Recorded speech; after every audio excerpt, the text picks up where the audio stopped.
and salutations, my dearest friends. My name is Samantha, and today I'm going to be talking about my May TBR. These are all the books that I hope to get to in May.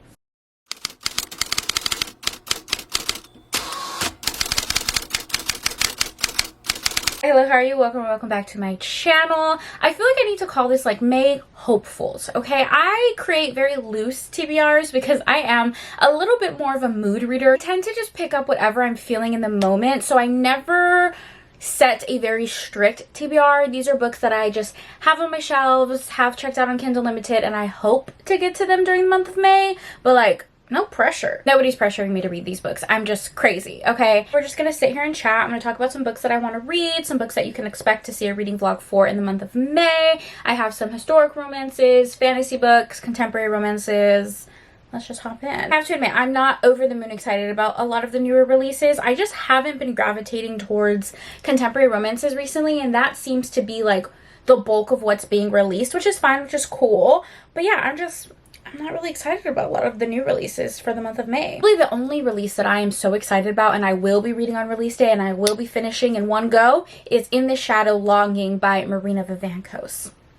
You guys already know, Marina Vivancos is my favorite author of all time. I absolutely adore her. I've read her entire backlist and given nearly all of her books 5 stars. Because I've already gone through her entire backlist, I am fiending for a new release. I'm always on her website, on her Facebook page, scrolling through Kindle Limited, just desperate for a new release. And we have one. This one is coming out May 14th. This is the 3rd book in the Coven Ties series.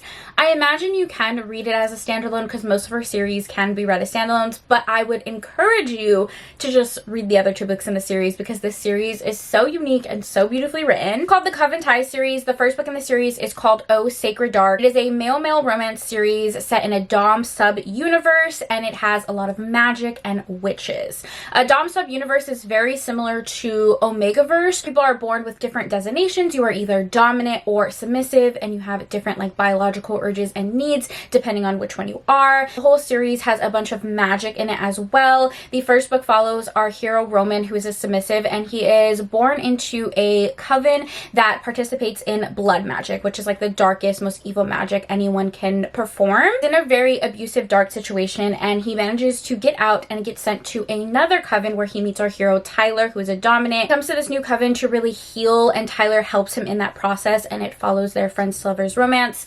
Stunning. I would read the trigger warnings because this is a pretty emotional, angsty, dark romance, but oh my god, it's so good. And the rest of the books in the series kind of just follow that same concept of people coming to this coven, learning how to create magic in a positive way, and also healing from their past trauma. The 3rd book is called In the Shadow Longing. It follows Cross, who actually came from that coven that participated in blood magic. He's really feeling like a lot of guilt for that and trying to learn how to move on and to forgive himself. And I'm really excited. I'm really excited to read his story. He's a side character that we see in like the 1st and 2nd book, and I cannot wait for him to get his happily ever after. I probably will reread like the 1st and 2nd book in this series because I love it so much, but I'm so excited. Next up, I've been in a little bit of a fantasy mood. I'm turning into a little bit of a fantasy girly. You guys know the story, okay? I never really used to pick up fantasy books, but this year I've been picking it up more and more and having so much fun. I've been reading romantasy books, high epic fantasies, more adventure fantasies, and I'm just having the best time.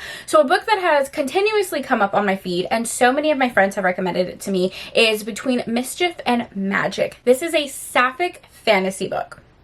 That's literally all I need to know. I think I originally saw this author on TikTok. She was doing different book packages and like selling them on TikTok Shop. As this book was releasing, so many of my friends were sending it to me, telling me that they think I will love it, and I'm pretty sure they're right, guys. I love me a sapphic book. I do. I love the girls, and I'm always looking for a good sapphic romance, and this one looks amazing. The cover, the premise. One of our heroines is a succubus and the other heroine is a princess. This book, our heroine, who is a princess, has lost her magic and she is set upon this magical quest to get her magic back and save herself, and I am so excited. I heard that this is the 1st in the series and the 2nd one is going to be mermaids, sapphic mermaids.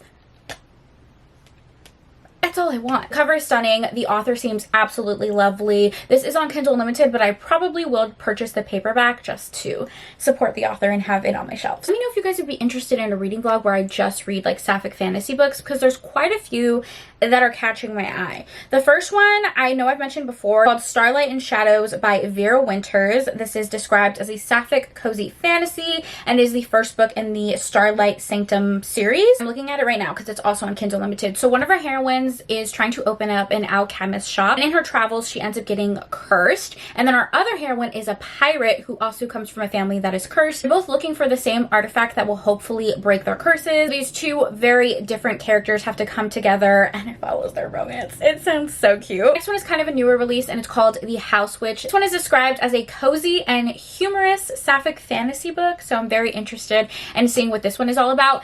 I will say this one has a lot of mixed reviews. Some people absolutely love it, and then some people hate it. So I don't know. All right, speaking of fantasy, if you guys have watched my recent reading vlogs, you would know that I have embarked on a crazy journey of reading Brandon Sanderson books, okay? Never did I ever think that I would be such a Brandon Sanderson stan.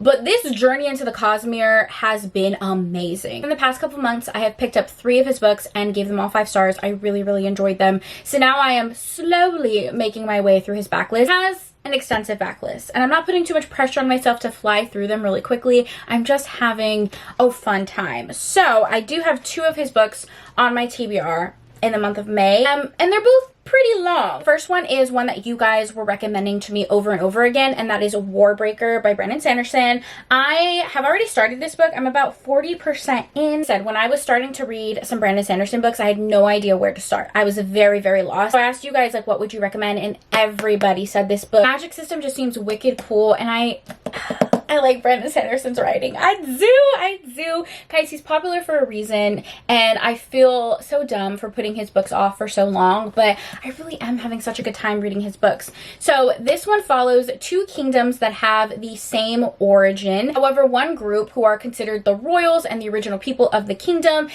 kind of isolated themselves into the mountain. Very humble. They're not too boastful. They don't flaunt around in bright colors, and they don't really like to participate in magic. And then you have the other group of the kingdom that is the complete opposite. Magic System is surrounded in these vibrant colors, and there is this thing called a breath. One is born with 1 breath, and you can accumulate more throughout your lifetime. And the stronger your breath is, you can infuse magic into it and give breath to inanimate objects. You can also like warp colors and your surroundings. There's also a group of lesser gods that people celebrate, and these gods require 1 breath a week from their people to survive. 2 kingdoms are essentially at the brink of war, but there is a peace treaty that the royals are supposed to send one of their daughters to marry the god king. Their entire life, it is expected that the eldest daughter is going to be sent and essentially sacrificed to the god king, and then their father makes the decision to send the youngest daughter. This book is a story that follows 2 sisters and has a little bit of like a marriage of convenience plot to it. Lots of magic, lots of political intrigue.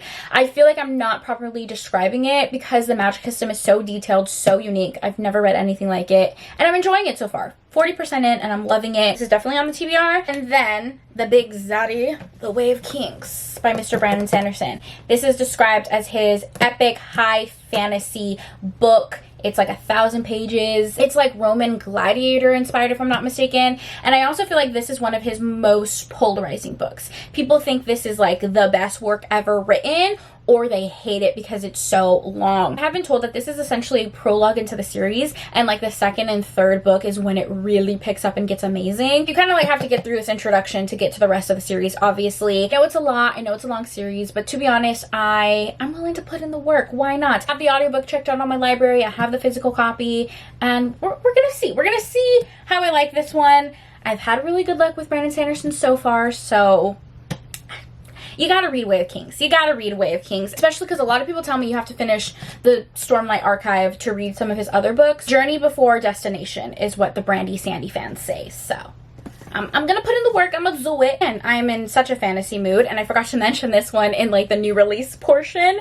I have this one on my TBR. This was sent to me by Bloom. It's The Deer and the Dragon by Piper CJ. I really liked The Night and Its Moon by Piper CJ, and this is one of her newer releases. It's a fantasy romance that comes out in May, and I'm pretty excited to read it. It sounds super interesting. So I have two contemporary romances that I'm considering picking up this month. The first one is Forget Me Not by Julie Soto. I saw Julie Soto at a book signing, and she was so sweet, so beautiful, so lovely.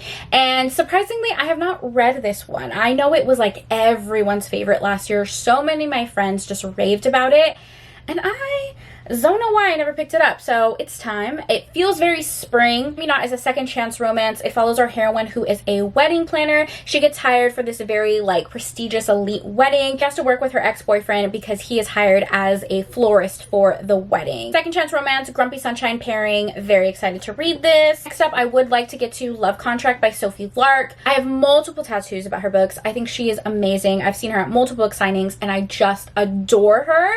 But I've really only read like her darker mafia romances, and this year she came out, I think in February, she came out with a contemporary rom-com, which is very different from her usual vibes, but I love her, so I'm gonna see what this is about. All I really know is this is a fake dating romance. That's all I know. And it's the first in a series too, so we'll see if I get to this one. That's pretty much the TBR. I said I wasn't going to have a lot of books, and I had a lot of books. As usual, I can talk forever and ever. That is it. Thank you guys for chatting with me. What are some books that are on your TBR? Or what are some new releases you think I missed and I would actually like? Let me know in the comments down below. If you have stayed this long, emoji should be used. Let's do some flowers. Any flowers that you want, because it's the month of May. April showers bring May flowers. And I do have like some spring book picks in this TBR as well. So leave a bunch of flowers down below if you stayed this long and enjoyed the video, and so I know that we're bookish besties. But we're besties anyways. You guys already know that. I love you guys so much. Thank you for taking time out of your day to spend time with me. It means the world to me. I hope you guys are all staying happy and healthy, and I will see you in my next video. Bye!